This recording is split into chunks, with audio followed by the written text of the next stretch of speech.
بسم اللہ الرحمن الرحیم۔ السلام علیکم ورحمۃ اللہ وبرکاتہ۔ اس طرح کے متعدد واقعات سننے کے لیے ہمارے چینل کو سبسکرائب کریں۔ شیخ سعدی رحمۃ اللہ علیہ نے اپنے مشہور و معروف نثر مجلس پنجگانہ میں یہ روایات بیان کی ہے کہ حضرت ساحل رحمۃ اللہ علیہ طبابت کا پیشہ کرتے تھے۔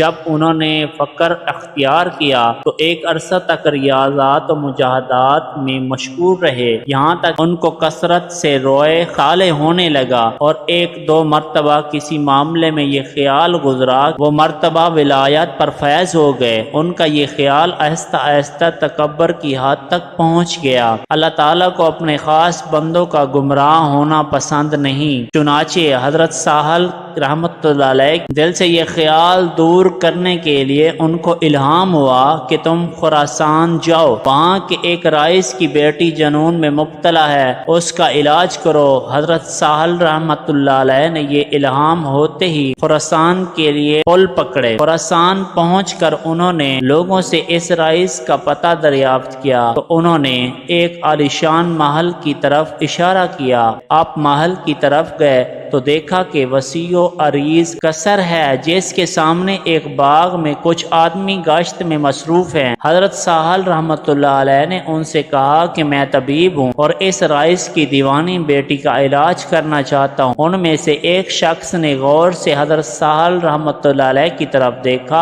اور کہا میاں معلوم ہوتا ہے کہ تمہارا دماغ مل گیا ہے، آخر موت کو دعوت دینے میں کیا تک، ذرا اس قصر کی دیوار سے اندر جھانک کر تو دیکھو۔ آپ نے اس دیوار کی دوسری طرف نظر ڈالی تو یوں کٹے ہوئے سر نظر آئے۔ ان لوگوں سے پوچھا کہ یہ کیا معاملہ ہے؟ انہوں نے کہا کہ تو اس سے پہلے کئی طبیب آئے، انہوں نے یہ دعویٰ کیا ہے وہ اس لڑکی کا علاج کریں گے۔ رئیس نے اس شرط پہ اجازت دی کہ اگر علاج کامیاب نہ ہوا تو ان کا سر قلم کر دیا جائے گا۔ چنانچہ یہ کٹے ہوئے سر انہی طبیبوں کے ہیں جو اپنے تمام نسخے آزمانے کے باوجود علاج میں ناکام رہے۔ اگر تم بھی اپنا سر کٹوانا چاہتے ہو تو ہمیں تعارف کرانے کوئی حرج نہیں ہے۔ حضرت ساحل رحمت اللہ علیہ نے کہا مجھے سب منظور ہے، اس رئیس کے پاس مجھے لے چلو۔ چنانچہ وہ لوگ آپ کو اندر لے گئے اور رئیس سے ان کا تعارف کرایا۔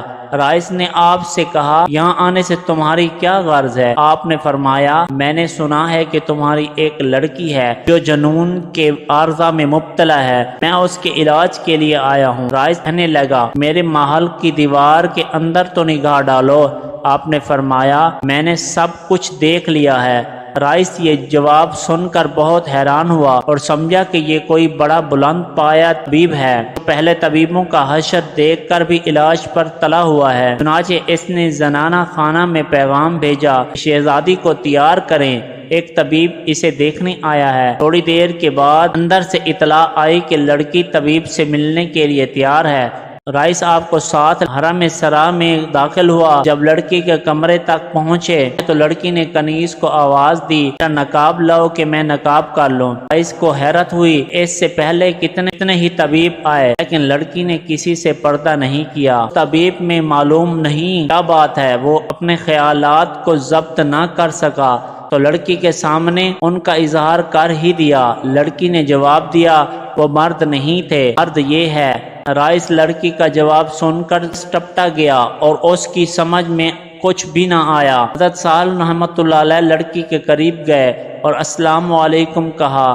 رئیس زادی نے جواب دیا علیکم السلام، اے پسرے خاص۔ آپ نے پوچھا تم نے کیسے سمجھا میں پسرے خاص ہوں؟ رئیس زادی نے کہا اس نے تم کو یہاں بھیجا، اس نے مجھ کو بھی متنبع کر دیا۔ تمہیں اللہ نے ایسی نعمت سے نوازا ہے اس سے روح کو تسکین ملتی ہے، اس وجہ سے میں خجالت محسوس کر رہی ہوں۔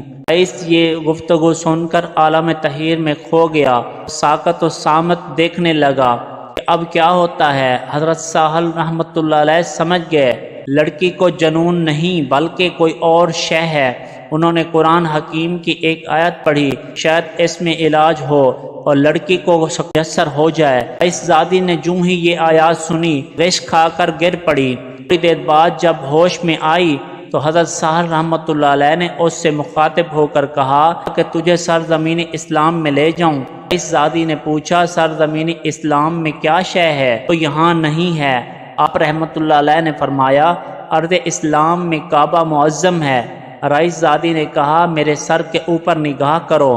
میں اوپر نظر ڈالی تو ایک عجیب منظر دکھائی دیا۔ ان کی نظر کے سامنے کعبہ موجود تھا جو لڑکی کے سر کے گرد طواف کرتا معلوم ہوتا تھا۔ سہل رحمۃ اللہ علیہ یہ نظارہ دیکھ کر ہوش ہو گئے۔ ہوش میں آئے تو رئیس زادی سے پوچھا تو نے یہ مرتبہ کس طرح حاصل کیا؟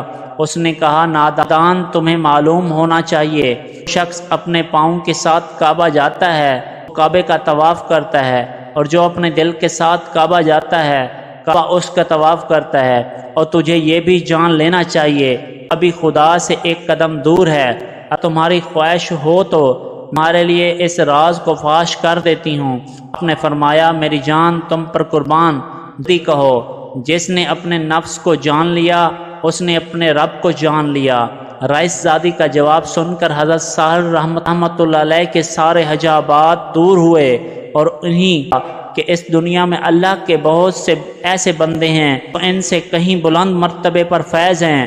چنانچہ ان کے دل سے اپنی ولایت اور بڑائی کا خیال یکسر جاتا رہا۔ اس طرح اللہ تعالیٰ نے اس کے واقعے کے ذریعے ان کو تنبیہ کر کے گمراہ ہونے سے بچا لیا۔ اس طرح کے متعدد واقعات سننے کے لیے ہمارے چینل کو سبسکرائب کریں اور بیل آئیکن کو پریس کریں تاکہ ہماری نیو آنے والی ویڈیوز آپ کو ملتی رہیں۔